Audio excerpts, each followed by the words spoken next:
Sometimes you never know the importance of a moment until it becomes a memory. I mean, you may not know the importance of salvation until you are dead. You may never know the importance of a good decision until it becomes a regret.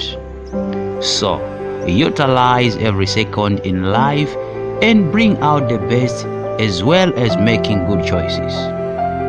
After all, growing up isn't just the summation of many years, but leaving behind a bad life and striving for goodness.